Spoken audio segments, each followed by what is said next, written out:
오늘 말씀의 제목은 예수님을 통해 하나님 나라 체험하기예요. 오늘 말씀은 크게 두 부분으로 나뉘는데 1절에서 6절까지는 히스기야 왕의 기도를 담고 있고 7절부터 16절까지는 그 기도의 응답을 담고 있어요. 남유다의 히스기야 왕은 간절한 기도로 두 번의 인생의 위기를 넘겼는데 첫 번째는 아수르의 침략 앞에서였고 두 번째는 자신의 죽음 앞에서였어요. 그래서 오늘 우리가 위기를 모면하는 기도 이런 거 보면 좋은데 우리는 이 내용으로 안 보고 다른 내용으로 볼 거예요.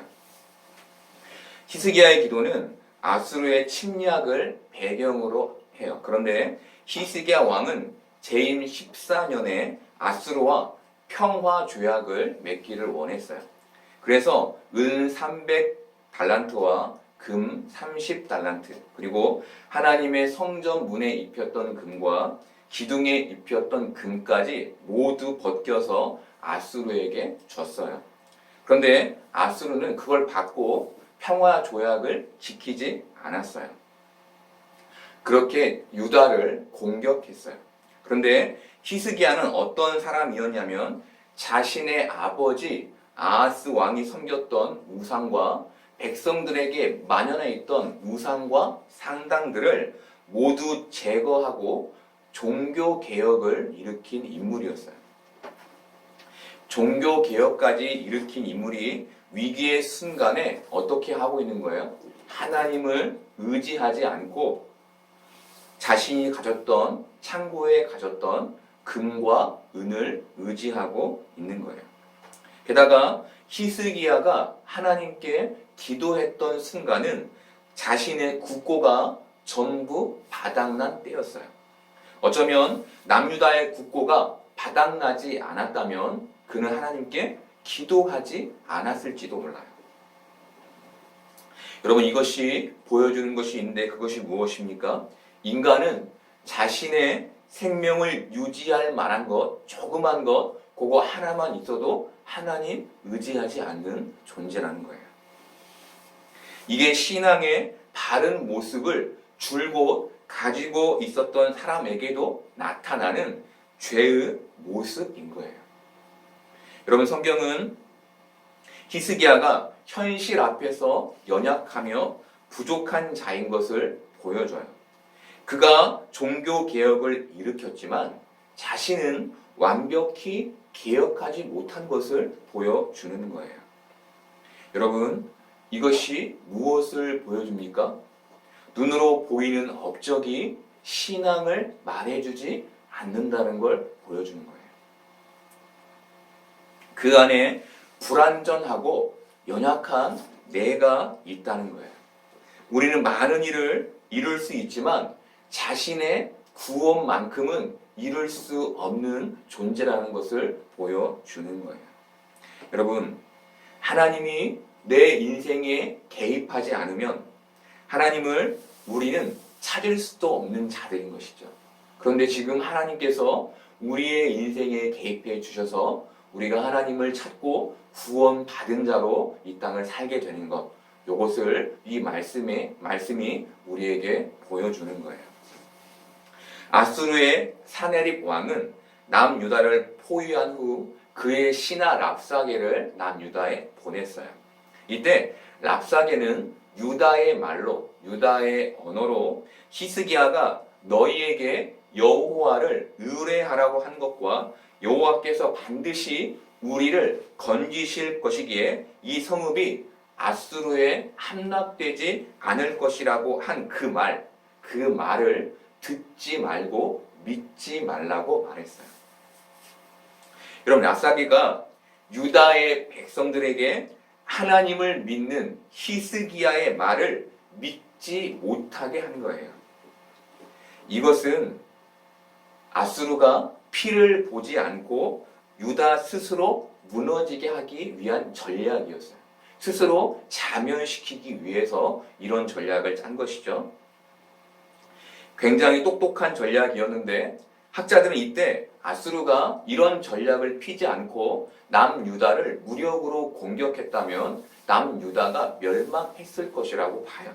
그런데 어쨌건 이들이 그렇게 하지 않았죠. 그리고 이때 히스기야가 하나님께 드린 기도가 바로 오늘 말씀의 내용이에요.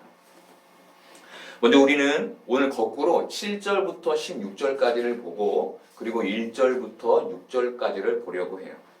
7절부터 9절까지는 평화 조약을 깬 아수르로 인해 남유다가 겪게 될 고통에 대한 얘기를 담고 있고 10절부터 13절까지는 하나님의 능력에 대한 말씀이 담겨 있어요.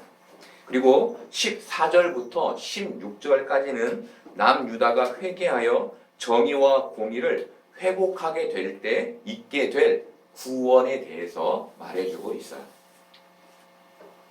여러분, 아수르가 유다를 점령하기 위해 유다를 포위했을 때 유다는 모든 편안함과 모든 풍족함을 잃게 됐어요. 그 내용이 7절부터 9절인데 이때 하나님은 내가 이제 일어나고 내가 나를 높이겠고 내가 이제 지극히 높아지겠다라고 말씀하셨어요. 여러분, 성경에서 같은 의미가 두 번 반복되는 것은 강조 용법인데 여기서는 같은 의미의 내용이 3번 반복되고 있어요. 굉장히 강조하고 있는 것이죠. 그렇죠? 여러분, 뭘 강조하는 겁니까? 하나님께서 반드시 일하실 것을 강조하는 거예요. 그가 가만히 계시지 않고 반드시 일어나 유다의 기도를 들으실 것을 말씀하시는 거예요. 여러분, 남유다는 아수르에 의해 포위되어 있었고 히스기야 왕은 랍사게에 의해 믿지 못할 왕이 되어 있었어요. 유다의 백성들 눈에 하나님이 어떻게 보였을까요? 일하시지 않는 것처럼 보였겠죠. 그렇죠? 가만히 있고 아무런 능력이 없는 하나님으로 보였을 거예요. 그런데 하나님은 그런 현실에 처한 하나님의 백성들에게 내가 반드시 일어나 일할 것이다 라는 말로 위로하시고 힘을 주고 계신 거예요. 사랑하는 여러분, 우리도 남유다처럼 하나님이 살아서 일하고 계시는지 의심이 되는 시대를 살고 있죠. 그렇죠? 그런데 하나님이 우리에게도 이런 현실 속에서 내가 일하고 있다는 것을 오늘 말씀으로 우리에게 해 주시는 거예요. 사랑하는 여러분, 하나님은 지금도 일하시고 계세요. 세상이 정말 악하고 불의가 늘 승리를 하는 것 같지만 하나님은 멈추지 않고 계시는 거예요. 우리가 이것을 어떻게 믿을 수 있습니까? 하나님이 내가 일어나고 내가 나를 높이겠고 이제 내가 지극히 높아지리라 라고 말씀하셨기 때문에 우리가 믿을 수 있는 것이죠. 이제 하나님은 11절부터 13절까지 아수르의 멸망을 말씀하신 후 14절에서는 시온의 죄인들이 받게 될 심판을 말씀하세요. 우리 14절을 현대인의 성경으로 볼까요? 시온의 죄인들이 두려워 떨며 우리 중에 누가 영원히 타는 이 소멸하는 불 앞에서 살아남을 수 있겠는가 하는구나. 여러분, 시온의 죄인들이 죽음에 대한 얘기를 해요. 그런데 시온의 죄인들이라는 말은 하나님을 믿는다고 하지만 그 안에 정의와 공의가 없는 자들을 말해요. 여러분, 이렇게 믿음을 가졌다고 하지만 그 안에 정의와 공의라는 하나님 나라가 있지 않으면 그들은 심판을 받게 되는 거예요. 이런 의미에서 예수님을 믿는 것은 정의와 공의의 하나님 나라를 갖는 것을 의미해요. 이 내용은 뒤에서 다시 볼게요.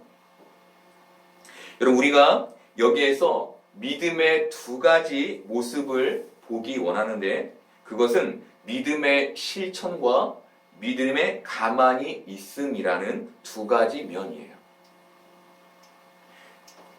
믿음은 정의와 공의를 살아내는 것과 하나님의 이루심을 기다리는 기다림, 이렇게 양면성을 가져요.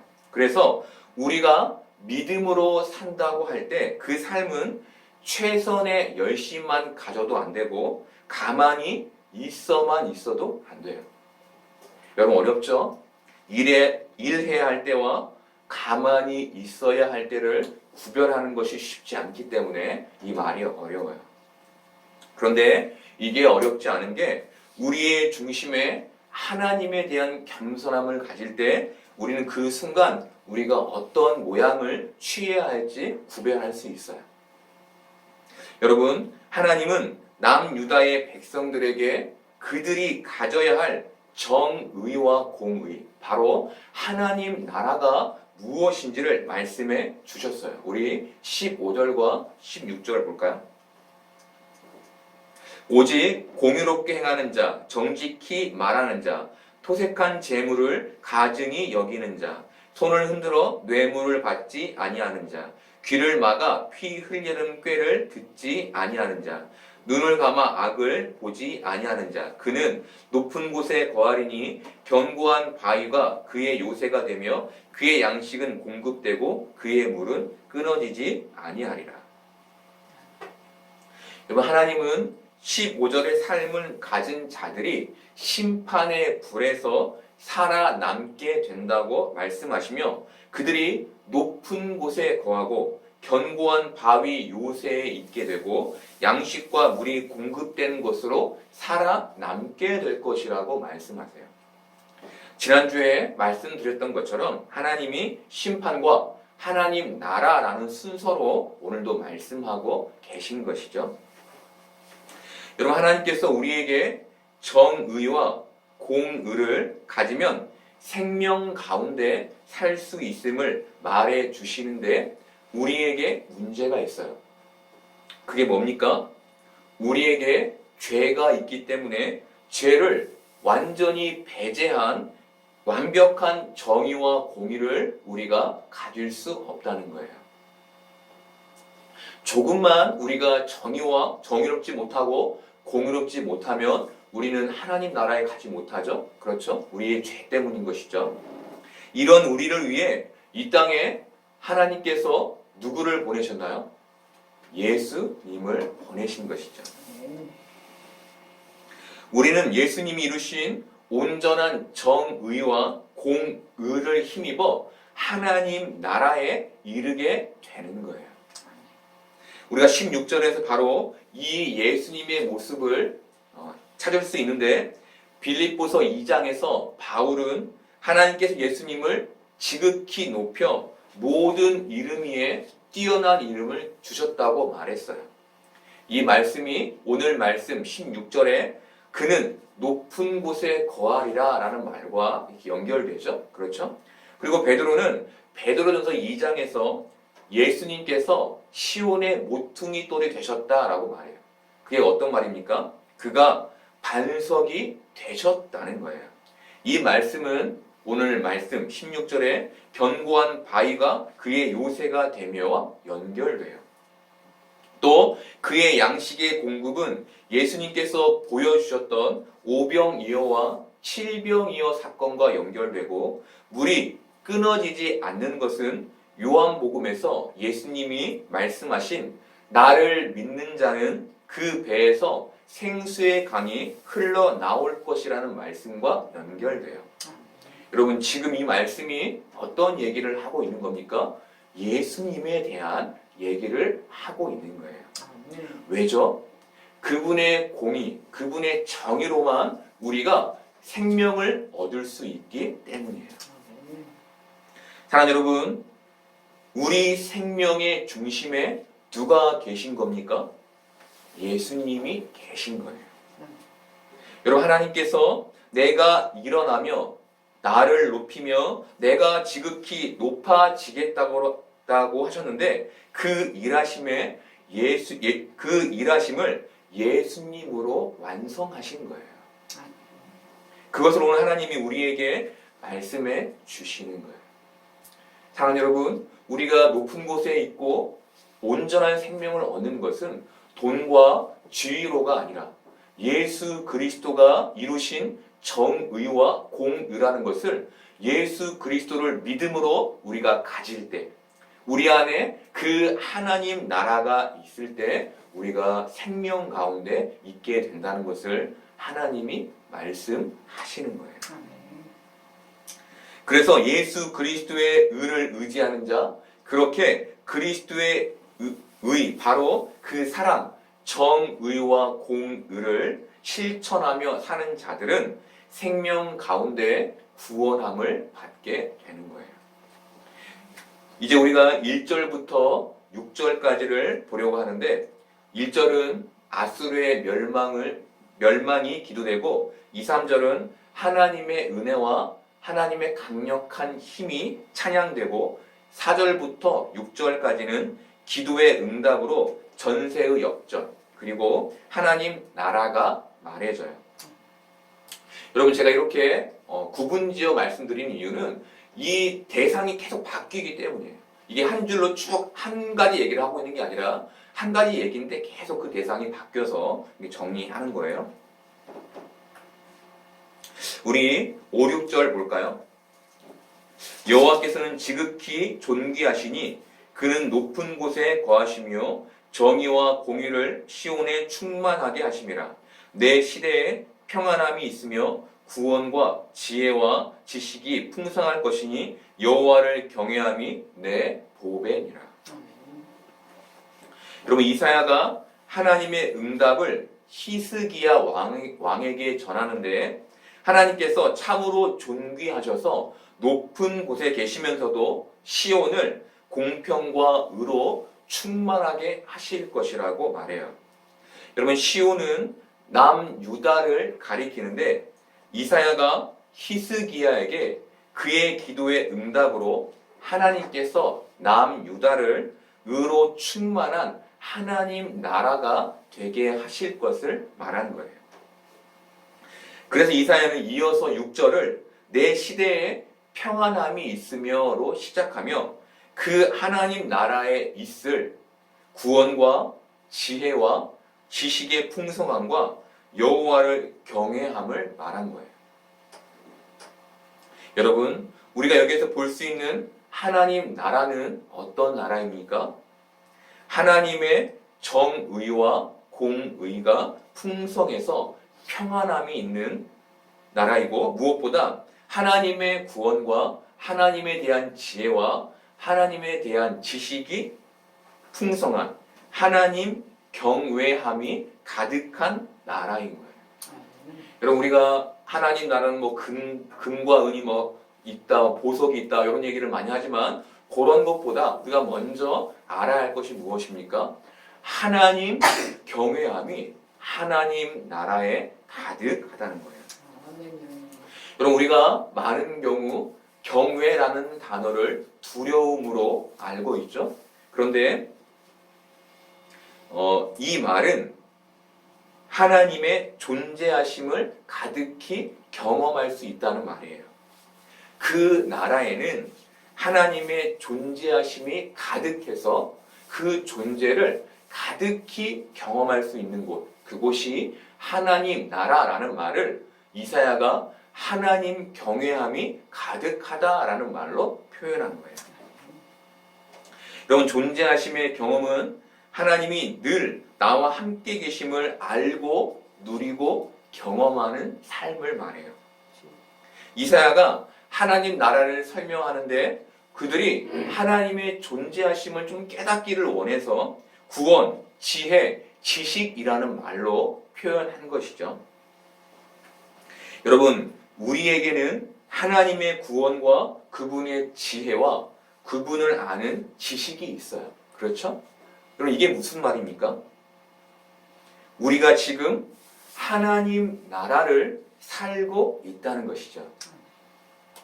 그런데 이 땅에 아직 하나님의 나라가 완벽히 오지 않았기 때문에 하나님의 존재하심에 대한 우리의 경험도 완전하지 못한 거예요. 그래서 우리가 하나님을 믿고 있지만 우리 안에 불안과 두려움과 근심이 있는 거예요. 여러분, 존재에 대한 인식은 지식과 경험 이렇게 두 가지로 이루어져요. 구약시대의 제사장들은 성막에서 하나님께 제사를 드렸는데 제사장들은 지성소로 들어가기 위해 반드시 번제단과 물두멍 그리고 성소를 지나야 했어요.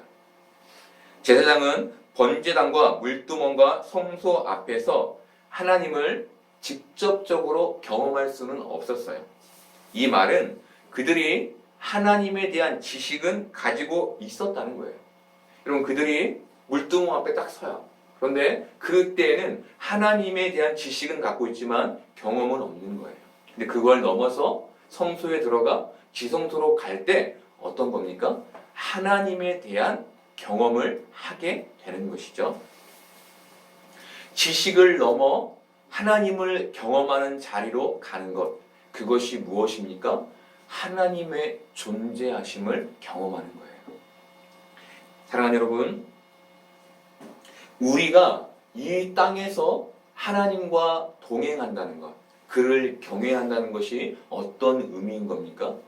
그분을 지식적으로 아는 것을 넘어서 더 깊은 그분을 경험하는 삶, 그분의 존재하심을 내가 피부로 느끼고 경험하는 삶으로 나아간다는 의미예요. 여러분, 정리하면 하나님 나라는 어떤 곳입니까?